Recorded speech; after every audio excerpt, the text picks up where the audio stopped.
안녕하세요 여러분, 성공합시다. 자, 우리는 계속해서 속죄제에 대해서 공부하고 있어요. 하나님이 보니까 그냥 넘어가시는 분이 아니에요. 그쵸? 죄는 항상 없애고 그게 뭐 몰라서 했던 실수로 했던 그거 짚고 넘어가신다는 것을 우리는 본문을 통해서 확신할 수 있어요.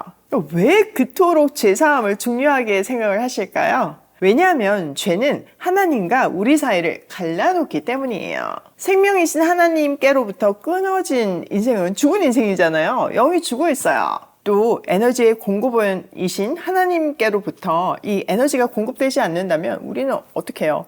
우리 쥐어짜서 살게 되잖아요. 우리한테서 나온 에너지가 뭐 결국 이기적이고 독선적이고 제한적이고 뭐 세상 속에서 악다구니를 쓰며 속고 속이며 발악하며 살 수밖에 없어요. 살아남기 위해서 남을 밟고 올라가고 죄인 줄 알면서도 저지르고 그러면서 계속 죄에 무뎌지게 되죠.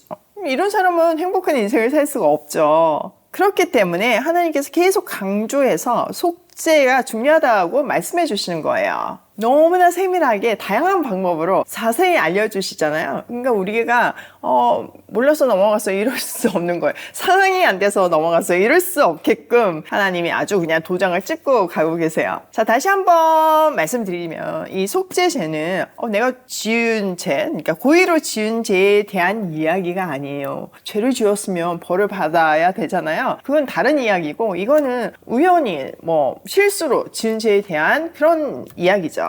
자, 1장 누구든지 증인 선서를 하고 증인이 되어서 자기가 본 것이나 알고 있는 것을 사실대로 증언하지 않으면 죄가 되고 그는 거기에 대하여 책임을 져야 한다. 증인의 책임을 다하지 않은 것도 죄라고 말하고 있어요. 이거는 법정을 배경으로 하고 있는 사회 정의에 관한 것이죠.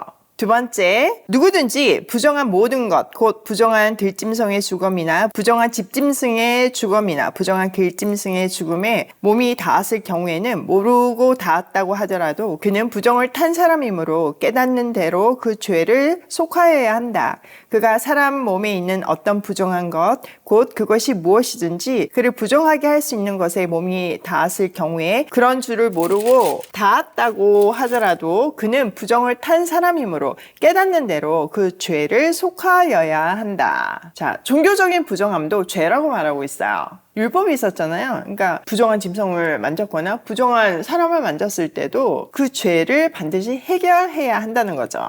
4절, 또 누구든지 생각 없이 입을 놀려 악한 일을 하겠다거나 착한 일을 하겠다고 맹세할 때 비록 그것이 생각 없이 한 맹세일지라도 그렇게 말한 사실을 잊고 있다가 뒤늦게 알고서 자기의 죄를 깨달으면 그 죄를 속하여야 한다. 자, 잘못 맹세를 했다고 해도 그거 잊어버리고 있다가 나중에 생각나면 반드시 그 죄에 대해서 죄사함을 받아야 된대요. 아무리 경솔하게 맹세를 했다고 해도 그것 자체가 죄이고 그 잊은 것도 죄래요. 반드시 그것을 해결해야 한대요. 5절, 사람이 위에서 말한 것들 가운데에서 어느 하나에라도 잘못이 있으면 그는 자기가 어떻게 죄를 지었는지를 고백하여야 하고 자기가 저지른 죄에 대한 보상으로 주에게 속건 제물을 바쳐야 한다. 그는 양떼 가운데서 암컷 한 마리나 염소떼 가운데에서 암컷 한 마리를 골라서 속죄 제물로 바쳐야 한다. 제사장이 속죄 제물을 바쳐서 그 죄를 속하여 주면 그는 용서받는다. 자, 1절에서부터 4절에 언급된 죄들 뭐였죠? 증인의 책임을 다하지 않았을 때, 부정한 짐승, 부정한 사람을 만져 종교적인 부정함이 생겼을 때, 또 잘못 맹세를 했거나 또 맹세한 것을 잊어버렸을 때 그 죄를 고백해야 한대요. 슬쩍 넘어가는 것이 아니라 진심으로 그 죄에 대해서 회개하고 그 죄에 대한 보상으로 희생 제물을 바쳐야 된다는 거죠. 이때는 암양이나 암염소로 제사를 드리래요. 7절, 그러나 그가 양 한 마리도 바칠 형편이 못 될 때에는 자기가 저지른 죄에 대한 보상으로 산비둘기 2마리나 집비둘기 새끼 2마리를 나주에게 바치는 제물로 가져다가 하나는 속죄 제물로 바치고 다른 하나는 번제물로 바쳐야 한다. 그가 그것을 제사장에게로 가져가면 제사장은 먼저 속죄 제물로 가져온 것을 받아서 속죄 제물로 바친다. 그때 제사장은 그 제물의 목을 비틀어야 하는데 때 목이 몸에서 떨어지지 않도록 하여야 한다. 제사장은 그 속죄 제물에서 나온 피를 받아다가 얼마는 제단 둘레에 뿌리고 나머지 피는 제단 밑바닥에 쏟는다. 이것이 속죄 제사이다. 번제물로 가져온 제물은 규례를 따라 제사장이 번제물로 바쳐야 한다. 그렇게 하여 제사장이 그의 죄를 속하여 주면 그는 용서를 받는다. 자, 형편이 어려운 사람이 있잖아요. 죄를 지었는데 속죄해야 되는데 양 드릴 돈이 없는 거예요. 그때는 이제 형편에 맞게끔 산비둘기 2마리를 드려도 된대요. 중요한 거는 제물의 크기가 아니라 그 마음이잖아요. 자, 2마리를 드리는데 1마리는 속죄 제물로 1마리는 번제물로 드리래요. 여기서 순서가 아주 중요한데 먼저 제사함을 받은 다음에 하나님께 온전한 헌신을 하는 거죠. 자, 11절. 그러나 그가 산비둘기 2마리나 집비둘기 새끼 2마리조차 바칠 형편이 못될 때에는 자기가 저지른 죄에 대한 보상으로서 주에게 바치는 속죄 제물로 고운 밀가루 10분의 1 에바를 가져와서 제물로 바쳐야 한다. 이것은 속죄 제물인 만큼 밀가루에 기름을 섞거나 향을 얹어서는 안 된다. 그가 이렇게 준비해서 제사장에게 가져가면 제사장은 그 제물에서 한 줌을 덜어내어 제물로 모두 바치는 정성의 표시로 제단 위 주에게 살라 바치는 제물 위에 얹어 불살라야 한다. 이것이 속죄 제사이다. 해서는 안 되는 것 가운데서 어느 하나라도 어겨 잘못을 저질렀을 때 이렇게 하여 제사장이 그의 죄를 속하여 주면 그는 용서를 받는다. 나머지 제물은 곡식 제물에서처럼 제사장의 몫이 된다. 자, 비둘기조차 드릴 형편이 안 되면 고운 밀가루 10분의 1 에바를 가져와서 제물로 바쳐야 된대요. 이 양은요, 약 2.3리터 정도 되거든요. 그러니까 한 사람의 일일 섭취량보다 조금 많다고 보시면 돼요. 그러니까 정말 가난해서 아무것도 바칠 수 없지만 그 먹을 거는 조금 있잖아요. 내가 하루를 먹지 못한다고 해도 하나님께 나아가지 못하는 그 죄를 반드시 제해야 한다는 거죠. 생명보다 하나님이 소중하다는 것을, 나의 생명이 하나님께 달려있다는 것을 고백하는 거죠. 자, 이렇게 죄를 해결하는 속죄제는요, 누구나 어떤 상황 속에서도 반드시 드려야 하는 의무였어요. 자, 속죄제 잘 정리되셨죠? 자, 그러면 이 속죄제를 오늘날 우리에게 적용을 해보면 우리의 삶이 많이 달라져요. 먼저 속죄제는 그리스도의 사역을 잘 보여주는 제사잖아요. 그리스도의 대속의 죽음으로 그 피 값으로 우리는 제사함을 받았어요. 그 그리스도의 은혜에 더 감격하게 하는 것이 이 속죄 제사예요. 자, 구체적인 적용을 해보면 첫 번째, 누구나 어떤 상황 속에서도 죄를 해결해야 한다. 그 어떤 것도 핑계가 될 수 없어요. 하나님과 나 사이를 가로막고 있는 그 죄는 반드시 제거되어야 하고요. 그러기 위해서는 그리스도의 보혈을 붙들고 늘 죄를 고백하면서 회개하고 다시는 그 죄에 머무르지 않게 은혜를 구하는 우리가 되어야겠죠.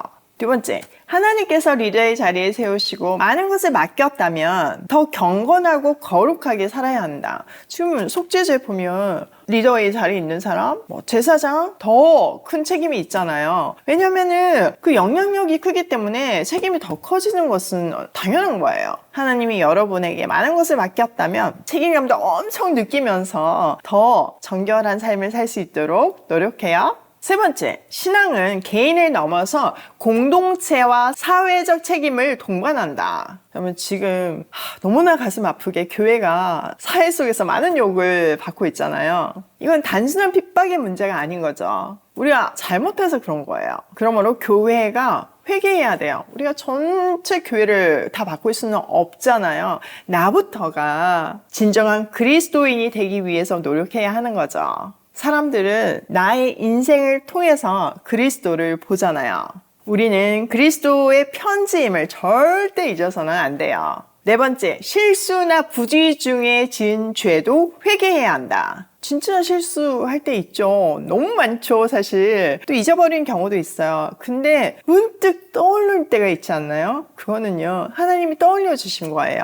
회개하라고요. 사실 죄를 깨닫는 것 자체가 은혜예요. 그것 때문에 하나님하고 멀어져 있는데 그게 해결됨으로 해서 하나님과 가까워지잖아요. 그러니까 이거는 하나님께서 우리랑 찐 관계를 맺고 싶어하는 초대예요. 물론 쉽지 않지만 순종해서 하나님의 부요를 이 땅에서 누리는 우리가 되면 좋겠어요. 특별히 가까운 가족에게, 자녀에게 했던 그런 것들 다 기억하셔서 정식으로 사과하고 그 관계를 잘 회복하면 좋겠어요. 근데 저도 해보니까요, 정말 내가 잘못했을 때 자녀한테 사과하는 것이 그 관계를 굉장히 좋게 하더라고요.